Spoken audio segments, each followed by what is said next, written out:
Welcome back everybody to the immediate recap of fight breakdown for the UFC 243 main event between Israel Adesanya and Bobby Knuckles Robert Whittaker. In this matchup, we were able to see Israel Adesanya go in there and knock Robert Whittaker out with a beautiful hook. However, what was the real reason behind everything that happened up until that point? What really led up to all of that? In this video, I will briefly talk about what happened, and in tomorrow's video, I will give you guys a bit more of an in-depth video. But really, the way I can completely break down what happened in this matchup is in the beginning of the fight, we essentially saw everything that Robert Whittaker would have been able to do and really be successful in. We saw him do that. However, the problem is with that exactly. What he's able to do successfully is not really going to last all throughout the 5 rounds. If you just only think logically going into this fight, one could only assume that, yes, sure, Robert Whittaker could have been able to knock him out if he were to catch him with the right spots, but catching Adesanya is a very tall order, and especially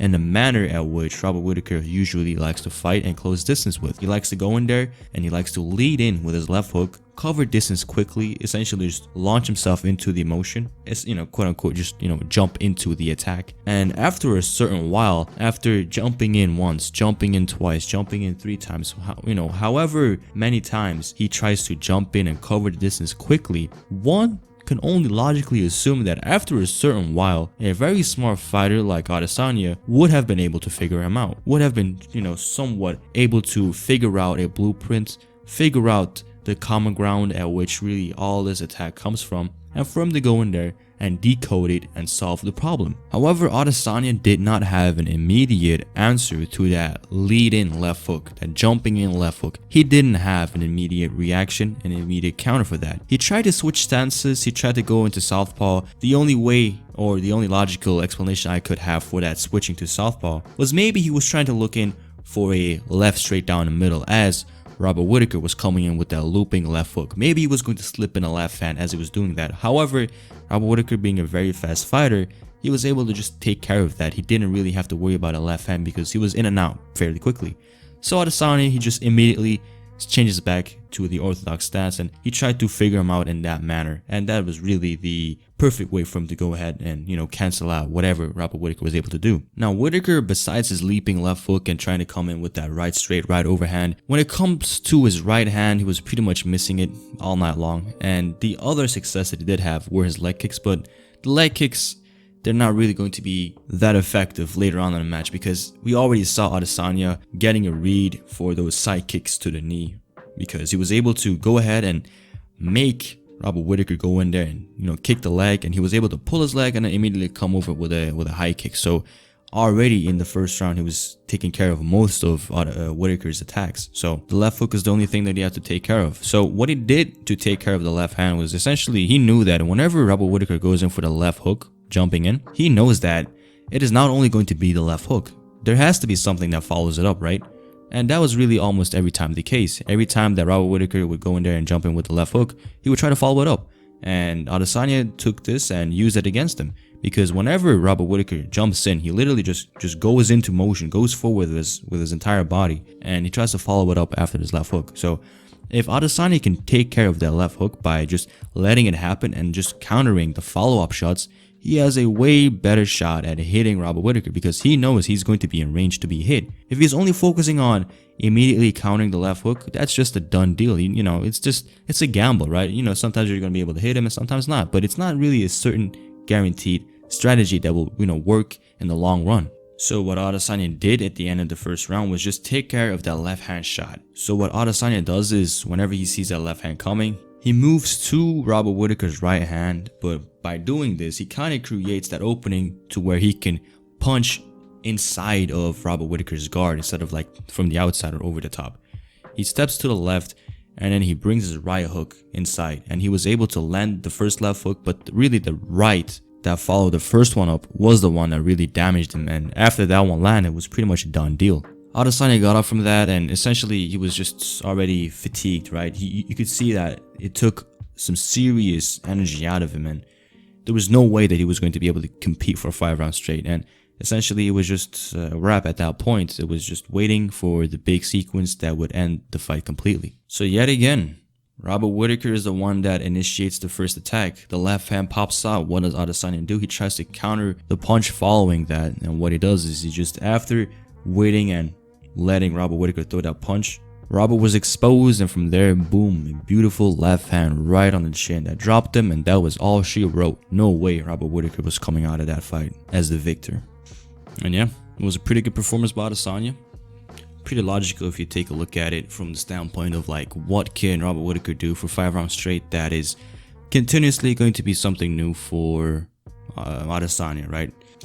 So yeah, here we have the new undisputed world champion, Israel Adesanya. If you take a look at this fight from the perspective of what can Whittaker do for 5 rounds straight that Adesanya has to continuously adapt to, and really the answer to that question is really that there's only nothing much after the first round. Whatever Robert Whittaker does in the first round is pretty much it, right? He's not going to be presenting anything new. And when it comes to Adesanya being the defensive fighter in this matchup, he doesn't really need to go in there and be the offensive fighter. He just has to wait in there and see what Robert Whittaker does. And at some point, he's just going to be able to figure him out. And once he's figured out, that means essentially that Robert Whittaker has laid out all of his cards, and Adesanya can just go ahead and walk home with a big W, essentially.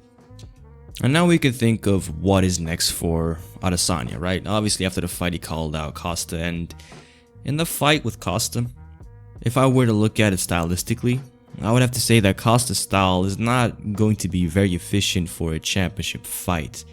Depending on Costa to go 5 rounds, it's a big gamble, and I don't really think that you should gamble on that, especially against somebody like Adesanya, who is pretty good stamina-wise. He's pretty thin, so he's not really carrying a lot of muscle mass that need a lot of oxygen. So, usually skinny fighters have good cardio, whereas compared to big fighters with a lot of muscle mass, they kind of get tired out pretty quickly. First 2 rounds, that's about it. And as we saw against Romero, he kind of started to slow down as well. So in that sense, sure, Costa's probably going to be obviously the stronger fighter. He could probably walk him down, but let's just assume that he tries to walk him down. Against Yoel Romero, he was able to walk him down relatively easy because Yoel Romero doesn't really have something that holds his ground, holds a distance like that. He was able to just walk into range, and he was able to walk him backwards. Against Adesanya, I don't really think he can just simply just open the door and walk down Adesanya. He's going to be met with some feints, with some jabs, with some everything, right? With some long range machinery. So in that regard, I highly doubt that he can just simply go in there and walk him down. But just for the sake of the argument, assuming that he does walk him down, what can he really do in that range? He would really have to get Adesanya up against the cage and really close, like he did against Uriah Hall, to really start doing some damage on him. And getting that fight to that stage is fairly unlikely. But even if he does, at that point, I highly doubt that he's going to be able to go in there and really damage him. So in that regard, I would have to say that however long the fight takes, the longer it goes, the more that Costa's chances seriously decline. And I believe like 80% of Costa's win rate really lies in the first round. If he cannot go in there and knock him out, I highly doubt that he's going to be doing anything else in any rounds after that. So after the first rounds, after let's just say Israel Adesanya weathers the storm, from there on he can probably go in there and just chop him down, break him down, and maybe in the 3rd or 4th round he can go in there and TKO him, right? And other than Costa, we may have a fight with Jon Jones, and Jon Jones is a pretty difficult guy to tackle. Obviously, he's a pretty big guy, very strong physically, a bit rangier than Adesanya. I believe he has a 4-inch reach advantage. They're about 6'4" both, but we'll just have to wait and see how they will look come face to face. Maybe Adesanya is built a bit higher, a bit taller than he actually is. We'll just have to wait and see for that. But against Jon Jones, I think Adesanya has a great chance of winning. I think the main problem that a lot of Jon Jones' opponents have had was the fact that they were all chasing Jon Jones. And when it comes to Adesanya, he does not chase. And if he can make it a outside fight against Jon Jones, it can be a very difficult fight for him. Because we saw against Alexander Gustafsson in the first fight, Alex, the best success that he had was whenever he was not chasing Jon Jones and whenever he was making Jon Jones come forward, because Jon Jones, in that sense, he's not really that versatile. Like coming forward and putting the pressure on his opponents, he's not really that versatile. Like, sure, in the clinch he has his elbows and stuff, but in that in that boxing pocket, in that medium range, I highly doubt that he can really get the best of Adesanya. But in the long range, I think he can really take care of Adesanya with some kicks. But I think out of all of the opponents that Jon Jones has faced since his comeback, I think Adesanya would probably be the toughest fight. So yeah, these were my quick thoughts on the fight. This is my initial breakdown and, you know, thoughts on what could be next. I'm very happy to see Israel Adesanya win. He definitely deserved it. Definitely a good performance. Styles make fights. People really were bringing him down and talking him down after the Calvin Gastelum fight because, you know, it was a tough fight, but sure, you know, but Styles make fights. Calvin Gastelum was a very smooth fighter that was able to consistently and, you know, go in there and close distance. Whereas Whittaker, he just explodes in the distance, and Calvin was very smooth with it. That's why he was able to get in range, and he was also a southpaw. So, you know, go figure. It's a way different fight. But yeah, I don't want to drag it on for anymore. I have been Keenan from Keenan KTV, quickly breaking down this fight. And if you're new to the channel, be sure to subscribe and like the video. And I am off this. Peace.